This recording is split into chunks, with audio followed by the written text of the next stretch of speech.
Hello and welcome to the channel. Today we're going to be looking at the astrology of the eclipse, and I'm going to talk to you about planetary realities. So what that means is basically that just like us as humans individually, we have what I lovingly refer to as a reality bubble. So my reality bubble is vastly different from your reality bubble, from Mystic's reality bubble, or our kids.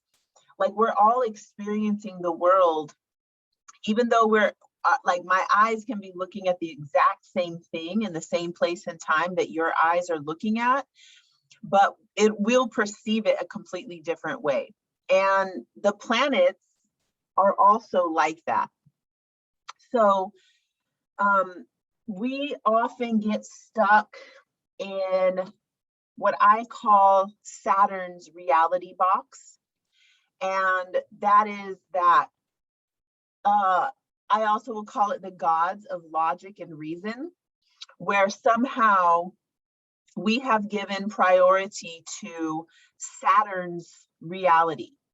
So basically, what Saturn's reality is middle world. So we have the celestial realm. The celestial realm in astrology is going to be Uranus, Neptune. That's it, Uranus and Neptune. And then the underworld realities are going to be primarily Pluto and Chiron. And then middle world reality.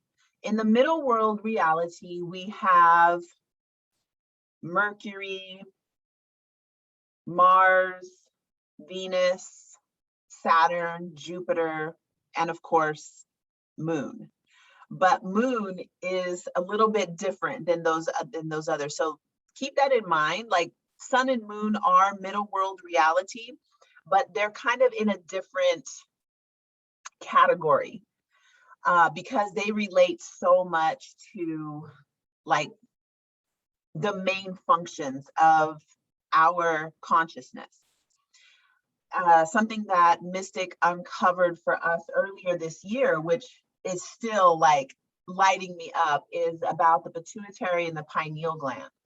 So the pineal gland relating more with the sun and the masculine force, the outward, projection. And then the pituitary gland relating more with Moon, which is our inward, more of that inner hormonal function that is unique inside. Like, we can't necessarily see that about you. These things are interesting to me because in Ayurveda, we also look at Sun and Moon in doing assessments. So when you're finding out your constitution, I'll get into that. I have a whole bunch of Ayurveda things that I want to share with you, but it's like every time we get on the channel, I really want to talk about the astrology of what's coming up, and I can't not talk about it at the eclipse. So I think what's going to have to happen is 2 per week from me on the channel, like 1 for the astrology and 1 for Ayurveda, because I want to get us deep into that, especially as we go into 2022, and we really need to be more self-sufficient. Learning these basic principles of Ayurveda are going to help you so much. Melissa, that profile picture of you is stunning. I love that. You look really beautiful. So, all right, back to middle world reality. We have, I mentioned Mercury, Mars, Venus, Jupiter, and Saturn. So middle world reality, the main thing that we are like, somehow Saturn trumps everything else for us. Like, we are not really, like, Saturn's reality is that of government structure, the practical things, what makes most sense, what's most realistic, 3D contracted reality. So all the planets have they're all valid forms of reality. Now, this is something that if you have Neptune placed prominently on your chart, you may get called a dreamer or idealistic. You know, the teacher wrote on your report card, oh, Shelby was a really great student, but always staring out the window daydreaming. So that's like, shame, shame. You were good except for this. And the thing is, that would be a Neptune reality. So a Neptune, a Neptune reality would be one of imagination, dreaminess, being able to like have a vision. And of course, having the vision, oh, you know the saying, Neptune paves the way for Saturn's reality train to go, you know, like Neptune paving the tracks. Neptune paving the tracks.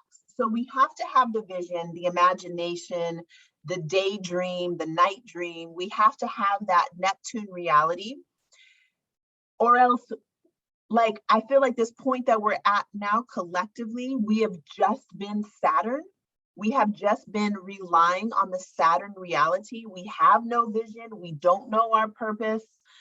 I bet you out of everybody here, you still have a doubt in your mind about what your purpose is. And there's no shame around that, because we have been Saturn focused, like everything has been Saturn. And there are also some of those other middle world realities that are popular, like let's talk about Jupiter's reality. So the reality of Jupiter is going to be, this is these people who are just like, see the silver lining. They're all luck and abundance. And like, every time you say like, oh, I'm going through this really hard time, they're like, can't even really get down with you because they have to bring you up. They can't get down with you because they have to bring you up. So they'll be like, oh yeah, but like, look at the bright side. That's Jupiter reality, is to look at the bright side.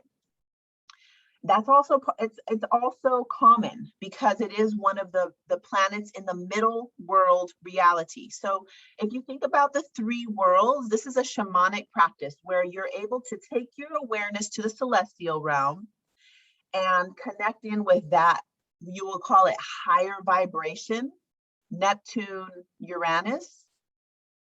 I feel like there's somebody else up there, but it's not flashing in my mind at the moment. So Neptune, Uranus. And then when you go into the underworld, it's really Pluto and Chiron.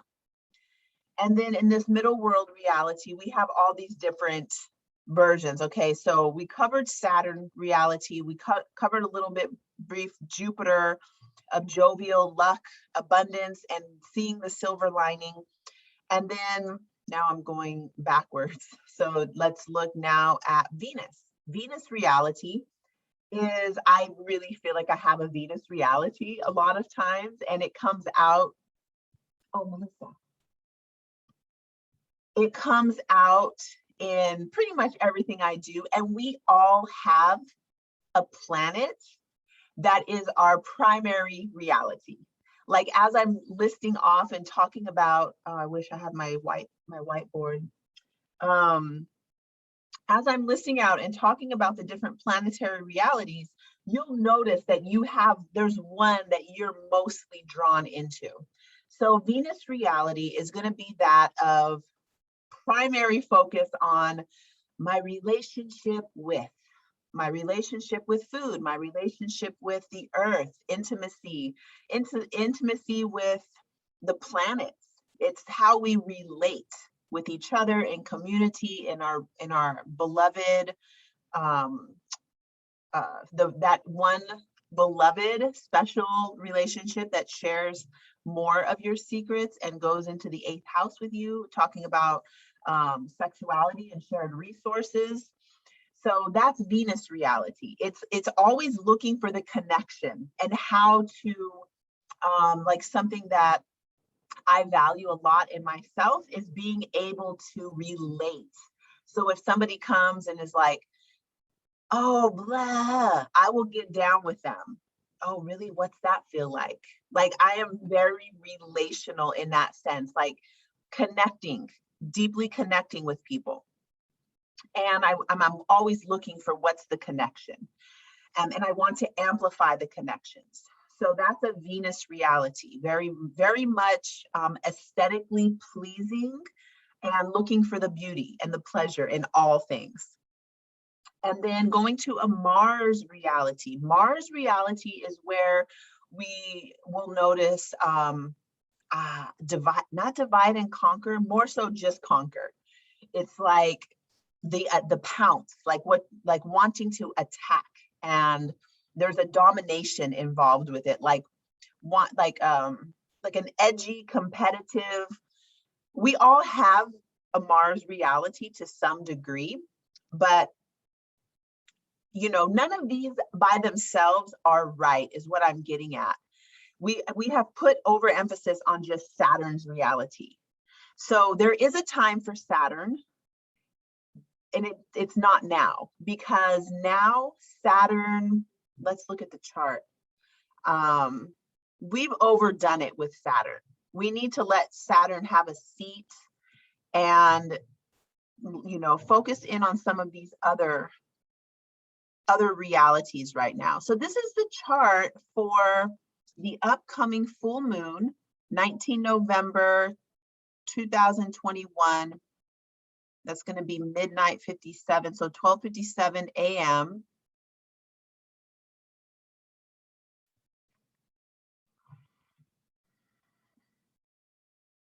So the first thing you'll see here, let's start with, gosh, there's so many things on this chart. Let's look at the upper world reality. So we covered middle world reality. Let's look at upper world. So Uranus, this is going to be the reality of, see, it's so funny, like every time I say another planet and put the word reality with it, because the only thing that we have thought of is Saturn is reality. And that's just not true. Saturn has a form of reality, but all the planets do. So Uranian reality is about freedom, radical change in order to keep, so freedom isn't stagnant. Freedom is like electricity. It can go anywhere, actually a free agent, a free radical. In the body, what free radicals do is they go and they connect with cells that are unpaired. They have, gosh, I can't remember the scientific words for this, but I wish I had my board, but basically it would be like a cell who is not vibrating strong enough to be in pair. So the free radical is kind of going around causing disruption. And freedom is like that, because freedom doesn't establish. It doesn't it's not a settler. It doesn't settle. This is why we are so confused about freedom in this country. The United States was built off of the opposite of freedom, which is, oh, here's this land, I will come and conquer the land and everybody on it so we can have freedom. Well, freedom doesn't mean we can have freedom. Freedom means that it's nature, the wind rolling through the bush, the animals moving freely without stagnation, without settling. So freedom, most people don't actually even know what freedom is. I'm not saying that I know what freedom is. I have a conceptualized idea of it, and I know that this isn't it. Like even just having a one house that's built out of concrete and pipes and bars and all of that, like the houses they're not symbolic of freedom. Freedom is something like a big open space where you don't have light pollution, and you can have intimacy with the sky and the earth, and you have open structures. Like when I lived in India, that was a version of freedom. There wasn't enclosures in the structures. Everything was open, outdoor everything, outdoor kitchen and bathroom, and the places that we lived in had openings all the way around at the very top, so you were secure. It wasn't like people were going to jump in, but you could see outside, and there wasn't a window or something like this. Okay, so Uranian reality is that of radical freedom and continuously electrical jolts to zap us into the present moment, where we cannot be on autopilot, where we have to be awake, like we get jostled out of our slumber into this very like, oh, I got my, when you got chills, when somebody's talking to you and it just gives you chills, now you know you're alive, you know you're in the present moment. And living that way, like it's super, like when I channel the Uranian energy, my nipples get hard. I got all the hairs standing up on me because it's like everything is alive. And what will I do next? What am I going to say? Where am I going to go? That's Uranian energy. It is for forward progressive movement. It's a movement. It's an air element, and it is for movement, new inspiration, new ideas. So we have, let me just name one more, Neptune. I think I already covered Neptune's reality. It is imagination, vision, having a vision. This is where we started, because I was mentioning how the Neptune paves the tracks for the Saturn setting structure and form to go down. But if we just keep going trying to set structure and form, and we never welcomed in any of these other planetary realities, we're basically just big dumb blit, blit, blit, like bodies trying to build things on top of things, and it's a mess. And that's where we're at. I feel like that's where we're at right now. Just all these buildings covering the earth, all, so much construction going on to like build more and build more, when we really need to be removing a lot of this excess cement and pavement that we've laid everywhere, and focus back in on cultivating the soil and growing food to support people, rather than these weird reality, what do you say? These virtual reality things. I'm not going to get into that right now, but just focusing more on some other aspects than Saturn. So now that I mentioned that, let's start off with looking at some of these other things I didn't mention last week, which is we have Venus exact. Oh, yay, Mystic's here.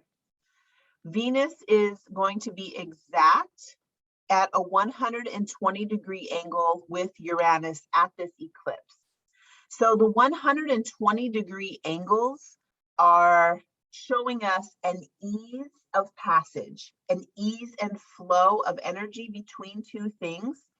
So I want you guys to focus on Venus right now, because we're coming into a, Venus is very active, making a lot of statements in the sky right now. And Venus reality is that of, like I mentioned, Venus reality is that of, who am I connected with? How does this relate? How can we relate? It's value in our relationships, value in making connections.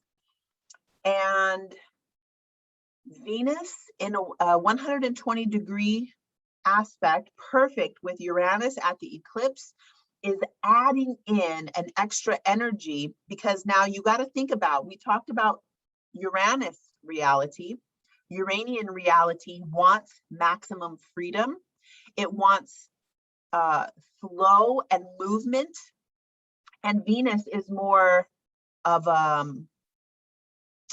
like more not reserved, but more receiving. It's more of a receptive longing for the connections, like feeling like, oh, I would like this and this type of intimacy with these things. And so it has more of a allure and attractive, like a magnetic attracting force. Whereas Uranus is more of electricity jolts that are like really fast, making the changes. So like if you're in Venus and you just tap into what is it that I really want? Who am I relating to? How does this connect? What? No, not what. It's more like who. Yeah, it is a where and a who and a what do I want to be in connection with? Wanting connection. That's Venus. Venus's reality is about wanting connection and being able to magnetically attract those things. So when you're in that and you're feeling that, now Venus is in Capricorn. So the topic of wanting connection and values comes in the area of tradition. Capricorn is so those Venus longings that I'm mentioning are going to be in the flavor of building, structure, what do you say? Patterns made in stone. So it's a long-term building, something that is for the long term, for the future, building something. So again, relational connections that are moving forward for the long term. So relationships right now, if you're in one, if you're not in one, if you want one, this is a really good time to do love work because, or Venus work, I would rather say Venus work because it's not really just about love. So many things are coming in right now. So love, let's talk about that because we mentioned Neptune and Neptune plays a critical role in this eclipse. So Neptune is non-personal love. There's another word for that, transpersonal. So it's not non-personal. Transpersonal means that, yes, personal and the bigger. So like if I love you, which I do, but I love you the way that I love everybody. I love your mothers and your aunties and you know what I mean? It's that transpersonal love. It's like you and beyond. Venus kind of love is more selective. Venus kind of love has to say no to trillions of other things to say yes to this one type of love. So Venus, like if I love peanut butter, which I don't because I have a slight nut allergy. If I love peanut butter and I'm like saying yes to peanut butter, that means that I've said no to cashew, walnuts, like every other option I could have had. I just say no to all of them because in Venus kind of love, this is middle world reality. Neptune being celestial realm is transpersonal. So I hope that makes sense. If you guys need any clarification on that, just ask. So now when we see Venus in this personal love, I don't know if you guys listen to this, I'm not going to say the whole thing, but go back into the Telegram group and listen to the talk about Venus. So I gave the exact dates for the upcoming Venus retrograde cycle, which is going to start, I can't remember the exact date right now. I want to say December. Oh, well, that's okay. I can't remember when it is.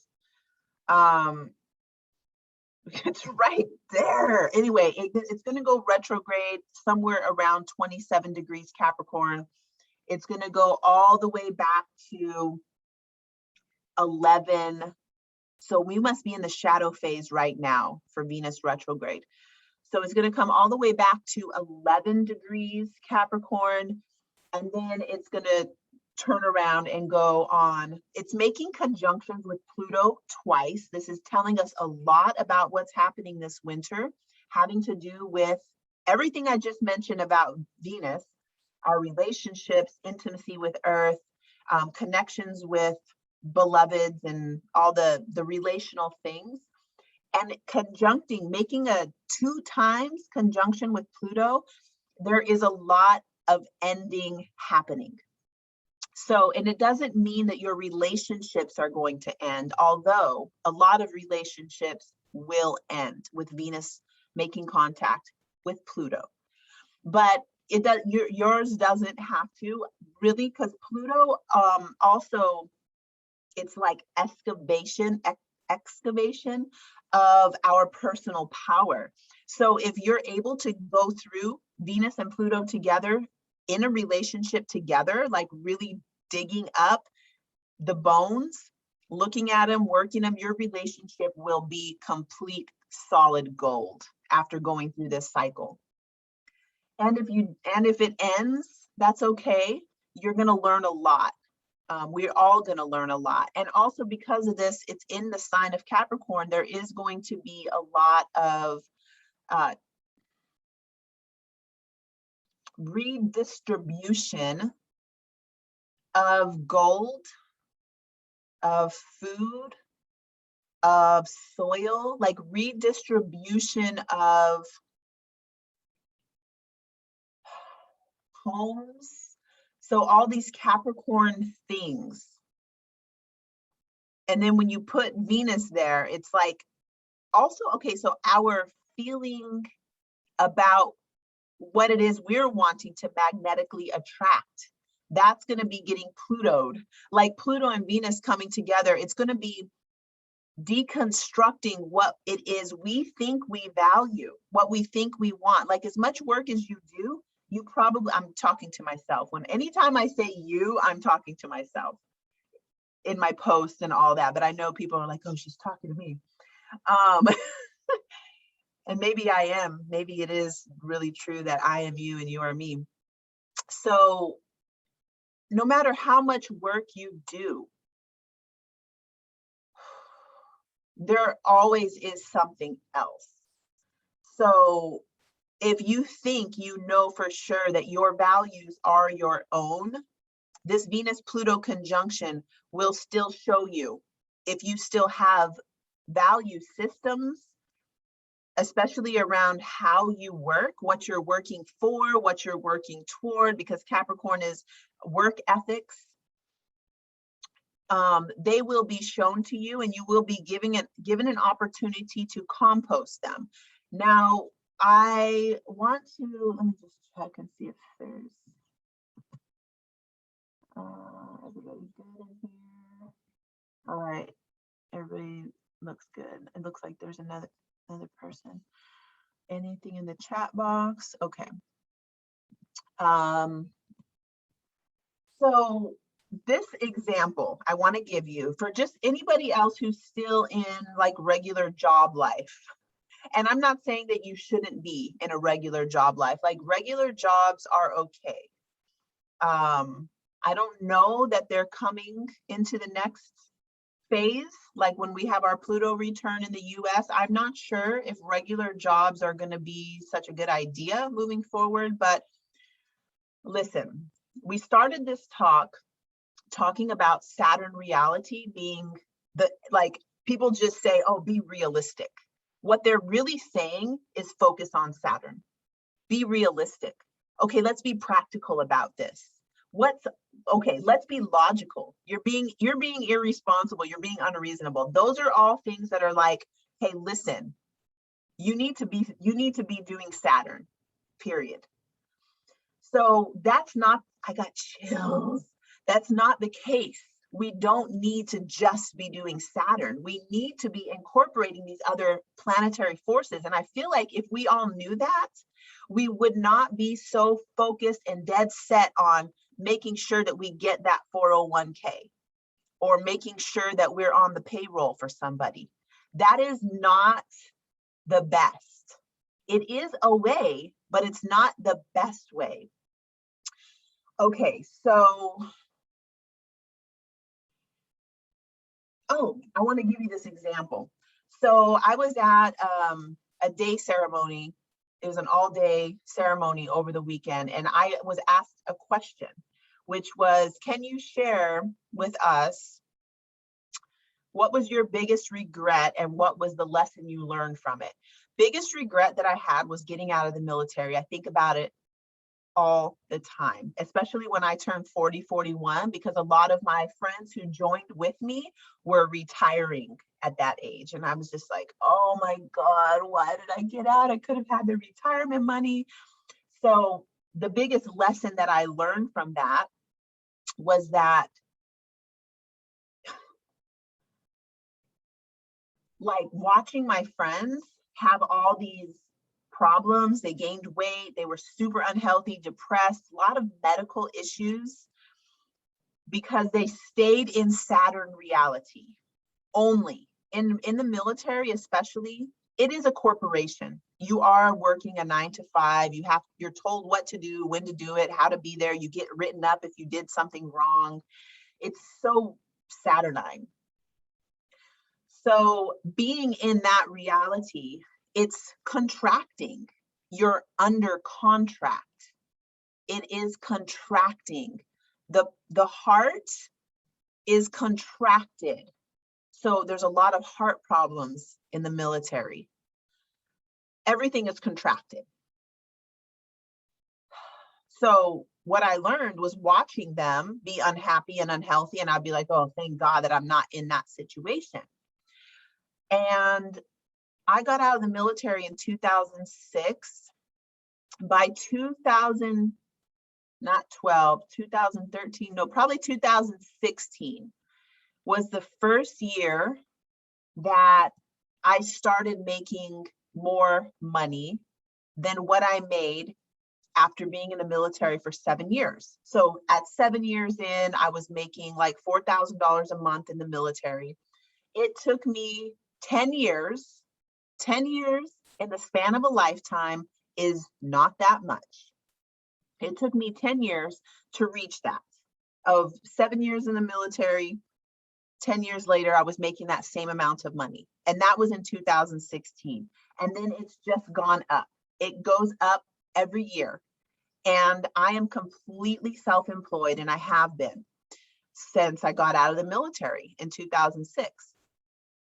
So, but I did not focus on just Saturn. I focused on it, and it's a combination of like what's happening in your life, what phase of life are you in. You'll know that a planet is working with you by what is showing up in your reality. So if you don't need to know that you're in a Pluto initiation, but you don't need to get an astrology reading, although it is definitely helpful, because if you know the initiation you're in without a shadow of a doubt, you can understand how to relate, how to see. Here I am again with the Venus reality bubble that I live in. How do I relate with this? So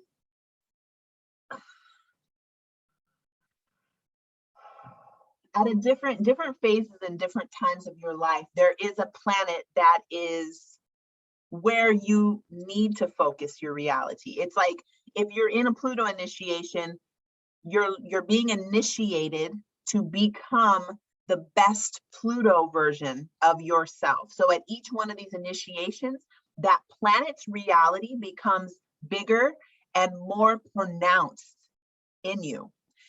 So yes, so I hope somebody throw me a question. I'm going to move off this topic, but I just want to make sure you guys understand what I'm saying. So I love Saturn, and I also love Pluto. I also like all of these planets I have been initiated into, except for Uranus. That's coming up between 42 and 44. That is coming up. And I also haven't had Chiron initiation yet. Well, I've had some Chiron initiations by transit, but the main one happens at 50 years old. So eventually we want to love all of the planets, recognize them by name, recognize them by what it feels like, what the reality of that planet is. And then you're like, oh, this is a Mercury thing that I have going on. And then you're going to focus on the Mercury things: communication, perception, allowing your mind to change, noticing your thought patterns, all of that. Okay, grab this chat. Thank you. Do you feel like the ruler of our rising sign is like the semi-permanent reality that is co-present to our, who are you? I love how you talk. I feel like this, I could have just wrote this myself. Let me just read it again because I love this. Do you feel like the ruler of our rising sign is like the semi-permanent reality that is co-present to other shifting realities through other planets? Yes. Okay. So the ruler of your rising sign, basically, I'm like, okay, don't speak to me in rulers, because my brain, oh God, I'm like, where's Erica? She already knows. Uh-oh, 2 people are in the waiting room.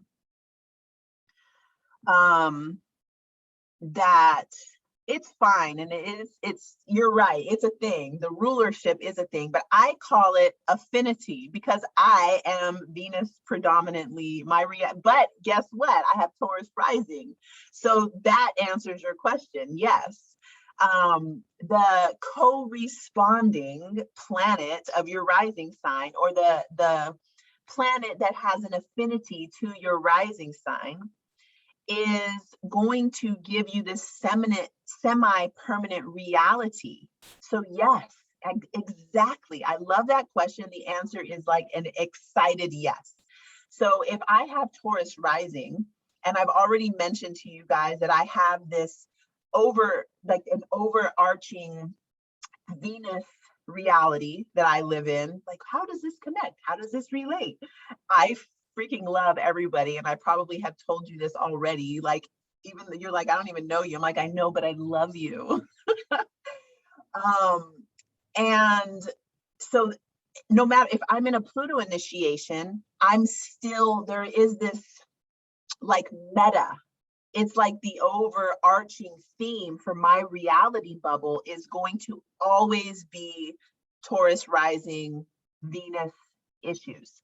Now, thank you so much for asking me that question, because now let's look at this. Let's look at the eclipse.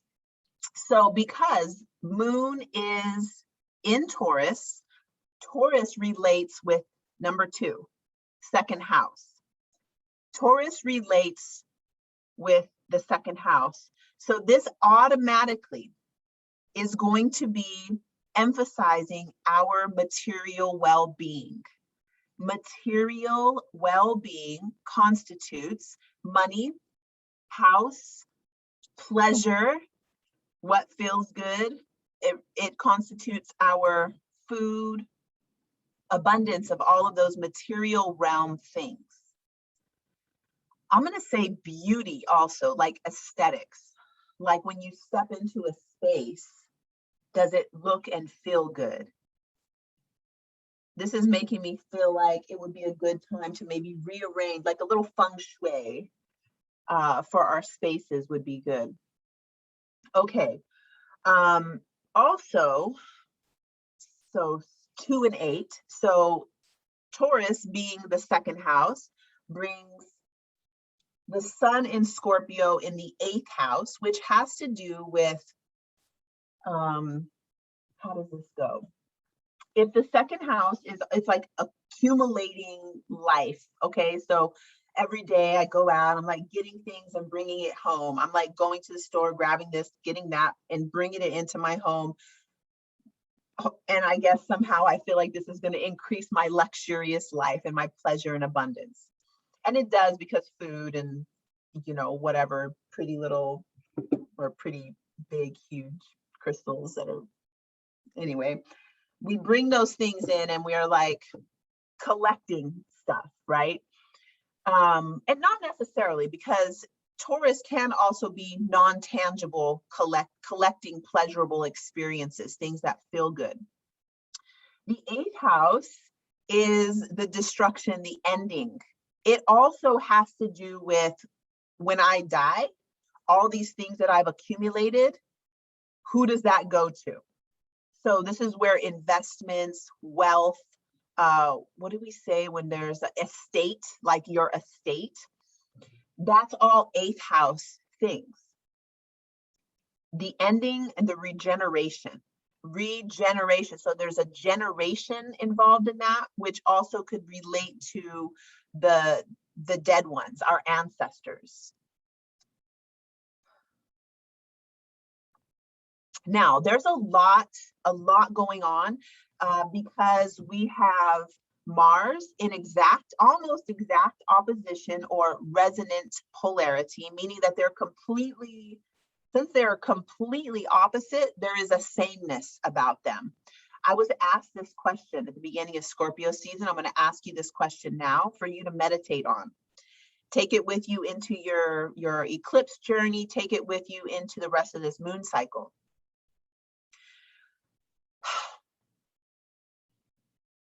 Looking at Taurus and Scorpio as a polarity, what is the one unifying factor between Taurus and Scorpio?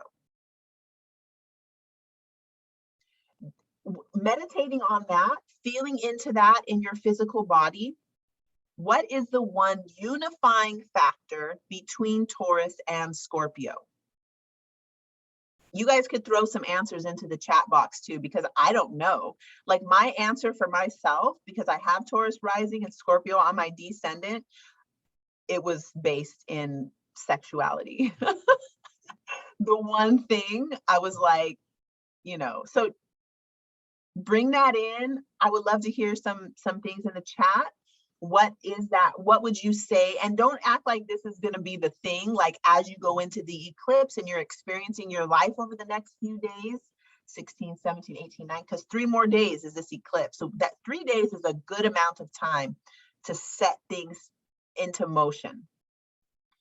And I want to emphasize setting things into emotion, because Uranus is here at 12 in a perfect 120 degree with Neptune. So setting things in motion, this can really, you can do really good work here with this Venus and Uranus. And there's not a lot of harmonious aspects in this chart.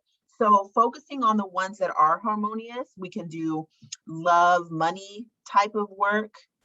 We can also do work with Neptune and Mercury. This is an easy flow of energy that can changing our mind, not changing, but emphasizing the part of our perception that has to do with imagination, dreaming for a new vision. My dad will tell me this whenever I'm like, getting into a Saturn contract. He's like, just pray for vision. Go out, get a blanket, lay out in an open field and pray for a vision. So when we're able to receive a vision, a dream, and especially with an easy flow of energy to Mercury, we're more readily able to access those dreams and visions. And then because we have Saturn is also involved by a challenging aspect to Mars. Anyway, we don't need to have there be an aspect. Like if you receive a vision, you're praying for a vision, you're asking for vision, you receive a vision, you can decide to tap into your power of Saturn, the ability to make a plan, get disciplined, wake up every morning and work on that plan. This can be life-changing for you. Receiving the vision is half of the struggle, and it's at an easy alignment with our mind right now. All right, let me see this chat. Resources. That sounds good. Pleasure, I like that. Money source. Venus would be like earth money. Pluto is god of wealth, but it can turn into exploitation, which is what we see going on today with just about any of earth resources. Money source. So what is the source of money? You know what? I can really see that resources and how we source ourselves from source, because eighth house and Scorpio have to do with sorcery, how we source ourselves, because Scorpio is also self-interested. It's a self-interested sign. And then source pleasure, source abundance. Yeah, so money, how we are resourcing ourselves, and definitely that could be the one. Like, what is the one thing that unites that bridge between Scorpio and Taurus? All right, so all right, so with where were we? We talked about receiving a vision. That one is going to be huge. Meditation would be really good during this. Emotional meditation on, so when we get the emotional burst, or what we call a trigger, that we can let that emotion run through our body rather than making an action, because these are both in water signs, that anything can be used as a trigger to elicit an emotional response, but rather than acting on it, that we just allow that emotional energy to be moving through our body. Meditate on that without words. So what we often will do is have to name it. Oh, I'm so angry. Oh, I'm so sad. Oh, I'm so turned on right now. Like, without having to do that, just sit back in it. Where does this move? Where do I feel this? If this emotion were a color, what would it be? If this were a temperature, what would it be? Like, allowing the energy to move and be curious, yourself be curious about it without having to take action, without having to call it something.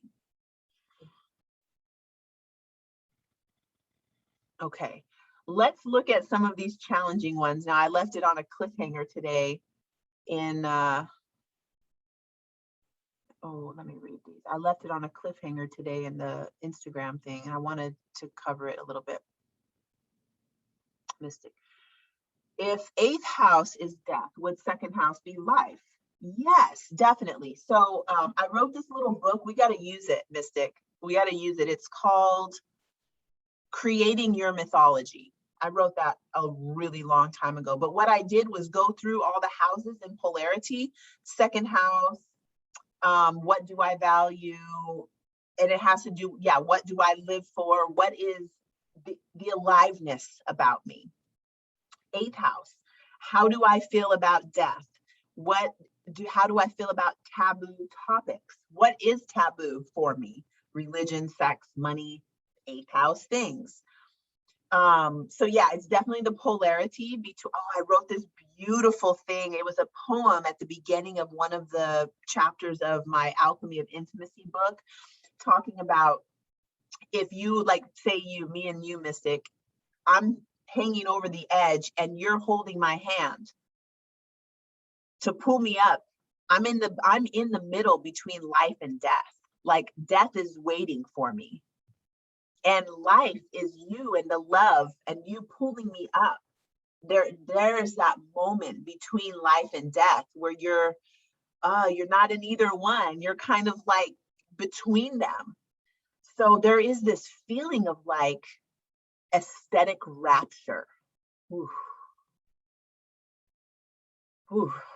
That feels like a phrase for the polarity between Taurus and Scorpio. What do I live for? Like, asking, what do I live for? And also asking, who am I without these things that I've lived for? When you get into your Pluto initiation, you're going to be asking that. You're going to be asking, who am I without my name? Who am I without my bank account, my money, all of these things that I've accumulated in my second house? Who am I without all of that? Those are 8th house questions. Hey, okay, Anjani, I was wondering if at the end of your talk, could you see how the eclipse, oh my God. Oh yes, I don't have your information, but I need to do this for another person. I can do it tonight.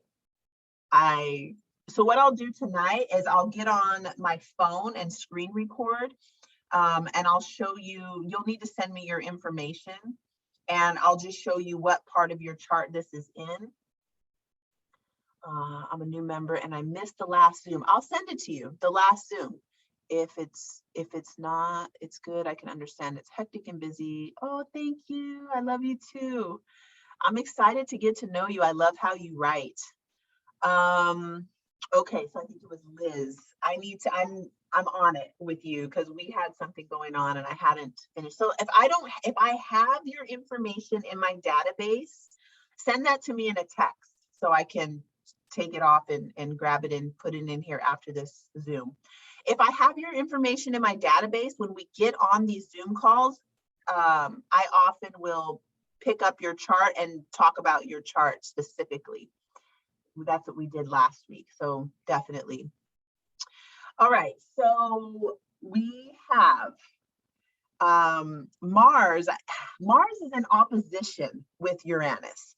So normally I don't say things like, be careful at this new moon or eclipse or at this whatever. I don't usually like give those kind of predictions or recommendations or anything like that. I'm usually looking at like, oh, Uranus is opposite to Mars. This could be radically shifting the way that we perceive masculinity. This could, I'm usually like, this is some of the things that could happen. And I don't usually say things like, oh, Mars is opposite Uranus. There could be, an earthquake that swallows your car as you're driving down the 8. Or, because Mars has to do with cars. Mars, what's the metal associated with Mars? Is it, I can't remember, mystic? Is it iron? It's something that cars are made out of, right? I'll just wait for you in the chat. So, but on this eclipse, I am definitely saying, like, if you don't have to go anywhere, if you don't have to go, you don't have to go, don't go. This isn't a good time for traveling, basically, is what I'm saying. It's not a good time for traveling. If you don't have to go, don't go. Because this polarity is the pole between life and death. It happens to be putting a huge emphasis on your estate. This is a better time to look at your estate. Maybe write a will. Who are you leaving things to? And it's in our current society, we don't like to think about the fact that we are all going to die. But why not think about it and get put your paperwork together so that you can do it good and do it clean. Iron. Did I say iron? I was thinking that. I think I said it. I don't know. But yeah, iron. So Mars is associated with iron. And so cars, they drive us, they move us. Cars are also associated with Mercury, but Mercury is just all the movement things like planes, trains, automobiles, like how you bring your consciousness to a new place. It has to do with travel and short trips mostly. But Mars has a specific connection with our car. And I think also because we consider, like if you're driving down the road, oh, he hit me. or I almost hit you. Like we talk about our car like it is our body. It's like our avatar, our robot avatar or something like that. So this moon is definitely telling it to me. I'm like, yes, I am going to stay home. I'm going to focus on my second and eighth house things, my estate, my money, my finances, my relationships, my and because this is at this particular time of year in our part of the world anyway, this is when we always do this.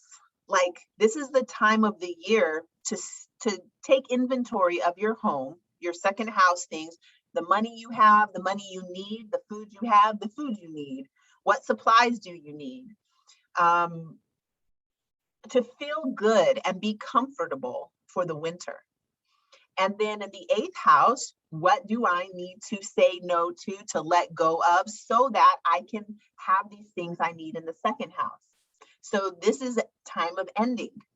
You're like, do I want to take this relationship with me into winter? They have this thing called cuffing season, which is the opposite of what we should be doing. Cuffing season is basically like you just grab a dude or grab a gal and be like, coming with me for the winter. No, don't do that. You could have a freaking serial killer, or like what my daughter called a hobosexual, somebody who just is going to be with you because they need a home. Don't do that. You don't need to do that. Don't do cuffing season. It's a time to like uncouple.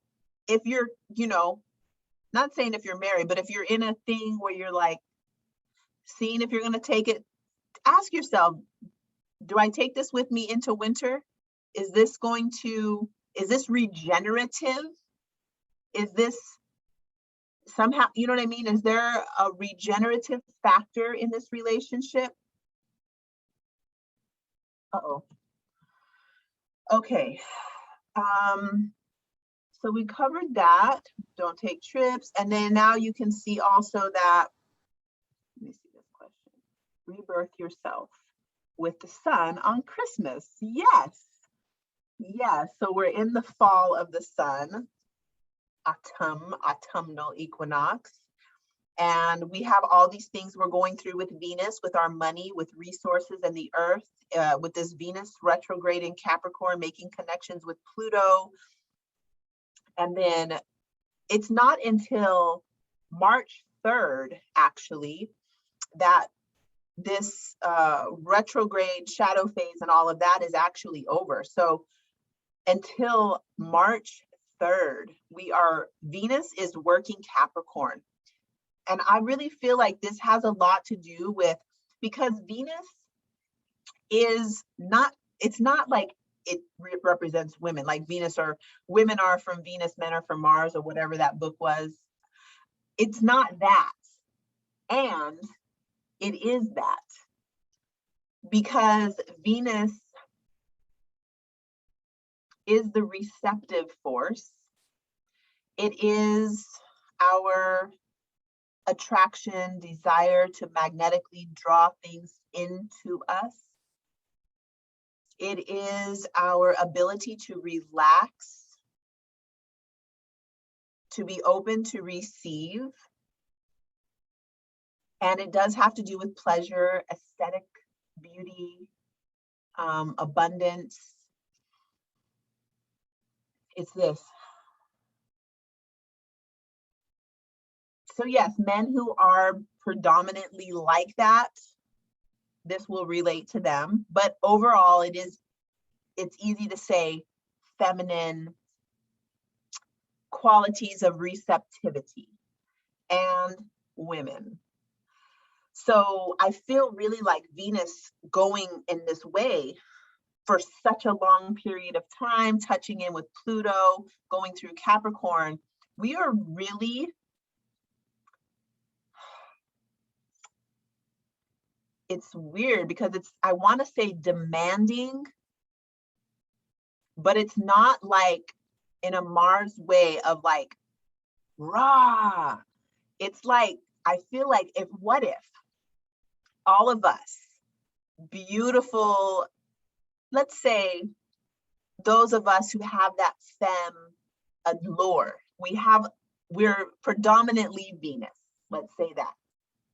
And we all just go around naked. And we don't do anything. We're just beautiful and naked and just slow and sensual, and we're just moving about. Can you imagine what would happen? Like, I mean, when I'm outside and I'm going running, I feel like almost every day there's somebody who's about to have a car accident because they're like looking like Venus is going by. So there is this, like, the way that Venus is dominating in Capricorn has this, like, I am, like, knowing your worth as a feminine force, knowing the value. There's an album called Comfort Woman, and I always hear this in my mind, Comfort Woman, the comfort of a woman, the smell of her hair, the touch of her skin, like all the poetry, 99% of the poetry has been written about this. So it's a different kind of thing that Venus is doing in this retrograde cycle that is going to shift permanently our reality around values. And there's going to be another force trying to there's always like a battle, you know what I'm saying? Like, because this is happening, there will have to, like, imagine all of us go out there and we're just like, maybe not naked, maybe we're just ridiculously sure of ourselves and moving about the world like honey on foot. I'm going to call that honey foot. Going through life, smelling things and just being sensual. The vibe in our places that we are would massively change. And then what's going to happen? You know what I mean? What happens when you're fully in your sensual receptivity and pleasure and knowing your worth and your value? There's no anxiety about anything here. It's just richness. Okay, I'm going to stop because it's 5:09. I still really haven't gone too much into the main meat of this opposition. So give me some hell. I don't know. Tell me some things in my Telegram or in my DMs, and maybe ask me some really lit questions that make me want to, like, oh, I got to talk about that. And I'll jump back on here. Mystic is doing the channel tomorrow, so I could jump back on Thursday or Friday. So yeah, thank you so much. The playback will be up tonight. Oh, good, I got another chat. I really need you guys to do this. Oh, thank you. Thank you. You're welcome. Yeah, so also, yeah, that's it. I love you and have a wonderful night. Thank you so much.